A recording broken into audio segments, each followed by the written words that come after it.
Practice ही नहीं कर रहे हैं, बस थ्योरी देखे जा रहे हैं, जो थ्योरी चल रही है वो देखे जा रहे हैं, आप अपनी तरफ से कुछ नहीं कर रहे हो।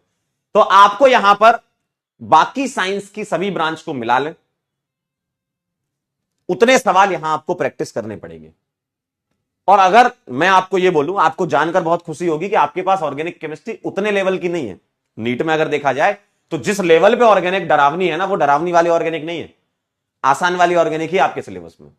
लेकिन कुछ बेसिक्स होते हैं ऑर्गेनिक के जो तुम्हें पता होना चाहिए भाई। अगर तुम जैसे अगर मैं हिंदी बोल रहा हूं तो हमने एबीसीडी काका काका सीखा, आप इंग्लिश बोल रहे हो एबीसीडी सीखते हो, आप मैथ्स के सवाल सॉल्व करते हो तो टेबल सीखते हो, नंबरिंग सीखते हो, तो वो टूल होता है। तो ऑर्गेनिक केमिस्ट्री के कुछ टूल होते हैं, बेसिक चीजें, जैसे जीओसी वगैरह हो गया, आईयूपीएसी नोमेनक्लेचर हो गया, ये आइसोमेरिज्म हो गया, ये सब बेसिक टूल होते हैं जो रिएक्शन में हेल्प करते हैं आपकी, है ना, फॉर बेटर अंडरस्टैंडिंग।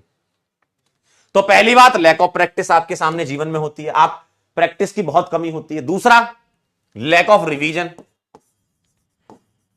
अगर आप रिवीजन नहीं करोगे तो ऑर्गेनिक केमिस्ट्री की इतनी अच्छी बात है, ये मैं तो बहुत अच्छी बात मानता हूं, अगर आप रिवाइज नहीं कर रहे हो ना, आप भूल जाओगे। आप रिवाइज नहीं कर रहे तो भूल ही जाओगे। आप कोई चीज आज पढ़ लो और 1 महीने तक मत पढ़ो, भूल जाओगे आप। हो सकता है बाकी जगह आपको कुछ धुंधला धुंधला याद आए, यहां तो धुंधला भी याद नहीं आएगा, यहां तो आपको धुंधला भी याद नहीं आएगा। तो रिवीजन की कमी की वजह से ऐसा होता है। तो आपको लगातार रिवाइज करते रहना है। डेली जो लेक्चर हो रहा है उसको अटेंड करने के बाद डेली रिवीजन करना है, ठीक है। और जो आपको होमवर्क दिया जाए वो भी करना है, ठीक है। जैसे आपने बोला लैक ऑफ प्रैक्टिस, तो सर प्रैक्टिस कैसे करें? आपको डीपीपी मिलेगी, ठीक है। सबसे पहली बात तो क्लास नोट्स के क्वेश्चन, क्लास नोट्स के क्वेश्चन करेंगे हम, डीपीपी करेंगे हम, ठीक है। हम आपको प्रैक्टिस शीट देंगे चैप्टर वाइज, ठीक है। हम आपको होमवर्क देंगे, ठीक। हम आपको पीवाईक्यूज करवाएंगे। अब पीवाईक्यूज में ऑब्वियसली नीट के तो हम करेंगे, साथ ही साथ हम जेई मेन के भी कवर करेंगे। तो इतना मोर देन सफिशिएंट है। कुछ सोच रहे होंगे सर बस इतना ही कह रहे सर बस इतना ही, इतना मोर देन सफिशिएंट है, इतना मोर देन सफिशिएंट है, ठीक है। Class notes, DPP, practice sheet, homework, PYQs, NEET और जेई मेन के जो आपके काम के, ठीक है। तो ये इतनी चीजें आप गांठ बांध लीजिए, इसको लिख लीजिए कि मुझे ये करना है, इसके बिना कोई चैप्टर खत्म नहीं मानेंगे। ध्यान से सुन लो क्या बोल रहा हूं मैं। अगर आपने ये सारे कर लिए, कोई किताब एक्स्ट्रा करने की जरूरत नहीं है। अगर आपने ये सारे कर लिए, अपने दिल से पूछना, दिल पर हाथ रख के पूछना, क्या मैंने ये सब कर लिया है? और अगर सब कर लिया है तो अब आगे बढ़ जाओ, ठीक है। बाकी रिवीजन करते रहना। अब इसके अलावा ये मत मानो, क्योंकि देखो आपको ऐसा लगता है ना, सर हम कब माने कि हमारा चैप्टर रेडी हो गया है? आपको तो पता नहीं चलता ना, हम कब माने हमारा चैप्टर रेडी हो गया है? बेटा कब मानोगे आपका चैप्टर रेडी हो गया? जब आप सारे लेक्चर कर लो, डीपीपी सारी cover, practice sheet cover, homework cover, PYQs NEET के और जेई मेन के कवर, मान लेना आपका चैप्टर खत्म हो गया है। ऑर्गेनिक की बात कर रहा हूं, खत्म हो गया है, और आगे अगले वाले चैप्टर पर चले जाओ, ठीक है। इतना आपको करना है। सर एनसीईआरटी के बारे में क्या ख्याल है? एनसीईआरटी के बारे में ख्याल हम आपको बाद में देंगे, ठीक है। एनसीईआरटी के बारे में ख्याल हम बाद में देंगे। देखो एक साथ पूरा खाना नहीं खाना है, कुछ चीजें बचा के भी रखनी है, कुछ चीजें बचा के भी रखनी है, ठीक है। तो उसके बारे में भी बताएंगे, उसके बारे में भी आगे बताएंगे। पहले स्टार्ट तो करें हम, ठीक है। इतना कर लो पहले, इसके बाद एडिशनल चीज क्या हो सकती है आपके लिए वो मैं आपके लिए बता दूंगा, ठीक है। वो आप जुड़े रहना। सर लैक ऑफ रिवीजन, देखो रिवीजन ये आपको डेली करना है, डेली लेक्चर का रिवीजन करना है, ठीक है। डेली रिवीजन हो सकता है आपका, वीकली रिवीजन करें आप, ठीक है, और मंथली रिवीजन करें। डेली करें, वीकली करें, मंथली करें, इस सीक्वेंस में रिवीजन करेंगे तो इससे पता क्या फायदा होता है। डेली करते हो तो आप जो डेली पढ़ रहे हो उसका रिवीजन हो रहा है, वीक में जो पूरे वीक का पढ़ा हुआ है, फिर अगले वीक में पीछे के जितने वीक का पढ़ा हुआ है, फिर मंथ हो गया तो पूरे मंथ का। तो आप ऐसे बहुत बार रिवाइज कर पाओगे अपने, है ना। और ऐसा आप देखोगे धीमे धीमे रिवीजन का टाइम भी कम होता जाएगा।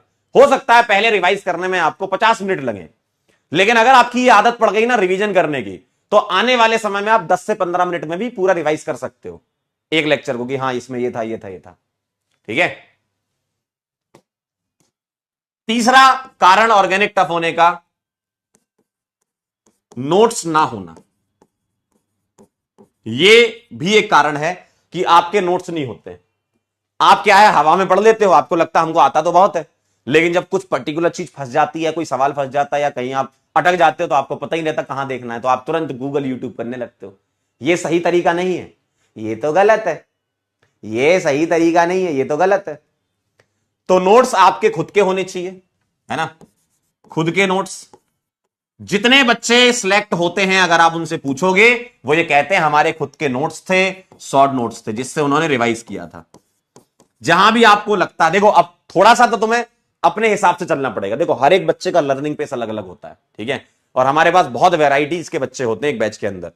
तो कोई अगर शॉर्ट नोट्स ऐसे बनाना चाहता है कि मेन पॉइंट लिख ले, कोई शॉर्ट नोट्स में ऐसे बनाना चाहता है कि फॉर्मूले लिख ले, है ना, या कुछ एग्जांपल्स के साथ ऐड कर ले, वो आप अपनी चॉइस के हिसाब से करो कि आपको कैसा अच्छा लगता है। देखो रिवीजन आपको करना है, और खुद की राइटिंग तो समझ लेते हो ना, खुद की राइटिंग सबको समझ में आ जाती है, तो अपनी राइटिंग में ही लिखें, अपनी लैंग्वेज में लिखें, जो भी आपकी लैंग्वेज है, ठीक है, आप उसमें लिखें। लेकिन खुद के नोट्स होने चाहिए और खुद के शॉर्ट नोट्स भी होने चाहिए, क्योंकि अगर शॉर्ट नोट नहीं होंगे तो पता क्या होता है, जब आपकी कॉपियां भरती ना, अभी तो पहला लेक्चर है, अभी तो स्टार्ट भी नहीं हुआ है, कॉपी की कॉपी भरती जाएंगी, मान लो 3-4 कॉपी भर गई, तो आप 4 कॉपी को रिवाइज करना थोड़ा मुश्किल हो जाएगा आपके लिए। एंड मोमेंट की बात कर रहा हूं मैं, एग्जाम के टाइम की, मान लो पेपर है और आपके 1 हफ्ता बचा हुआ, कैसे रिवीजन करोगे? तो शॉर्ट नोट इसलिए जरूरी है कि जल्दी जल्दी क्विक रिवीजन के लिए होता है ना, शॉर्ट नोट्स होता है क्विक रिवीजन के लिए, तो जल्दी रिवीजन इससे आपका हो जाता है। और खुद के शॉर्ट नोट्स होने चाहिए, किसी के नहीं चाहिए, हमें खुद के चाहिए, ठीक है, खुद के शॉर्ट नोट्स होने चाहिए। क्लियर है? तो प्रैक्टिस की कमी, रिवीजन की कमी, नोट्स की कमी, और चौथा जो सबसे इंपॉर्टेंट बात है, बैकलॉग। तो आपको मुझसे वादा करना होगा, आपको मुझसे वादा करना होगा कि सर बैकलॉग नहीं होने देंगे, सर बैकलॉग नहीं होने देंगे। क्यों? अगर बैकलॉग हो गया ना तो वहीं से समस्या आना चालू हो जाती है, वहीं से समस्या आना चालू हो जाती है, क्योंकि ऑर्गेनिक केमिस्ट्री इतनी लिंकिंग है। क्यों? देखो कार्बन बोला था ना तुमने, कैटिनेशन प्रॉपर्टी, सेल्फ लिंकिंग, तो वहीं से आता है। ऑर्गेनिक इतना ज्यादा लिंक है कि अगर तुमने पीछे के लेक्चर को रिवीजन नहीं किया तो हो सकता है आपको आगे वाला लेक्चर समझ ना आए। क्यों? क्योंकि काफी चीजें पीछे के लेक्चर से कनेक्टेड रहती हैं। तो इसीलिए बहुत जरूरी है, तो आप मेरे से ये प्रॉमिस कर दीजिए सर बैकलॉग नहीं होने देना। बैकलॉग अगर हो जाता है ना तो आप लेक्चर के साथ सिंक नहीं हो पाते हो, फिर आपको लगता है ऑर्गेनिक बड़ी टफ जा रही है, सर समझ ही नहीं आ रहा क्या हो रहा है। तो देखो कुछ चीजें आपको इन्वेस्ट करनी पड़ेंगी, आपको समय देना पड़ेगा। ऑर्गेनिक सीखना इतना आसान नहीं है, मैं पहले ही बता रहा हूं, इसमें चाहिए समय, आपको टाइम देना पड़ेगा। लेक्चर अटेंड करो, लेक्चर के अलावा कम से कम 1-1.5 घंटे रिवीजन, क्वेश्चन प्रैक्टिस में लगाओ। और इस बात की गारंटी है, अगर आप ऑर्गेनिक से प्यार करने लग गए तो आपको ऑर्गेनिक बहुत पसंद आती है, और ऑर्गेनिक के सवाल बहुत जल्दी हो जाते हैं।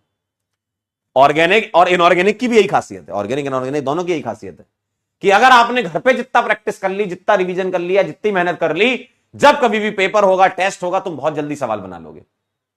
मतलब 10 मिनट के अंदर 10 सवाल या उससे ज्यादा सवाल किए जा सकते हैं ओसी और आईओसी के, ठीक है? क्लियर है?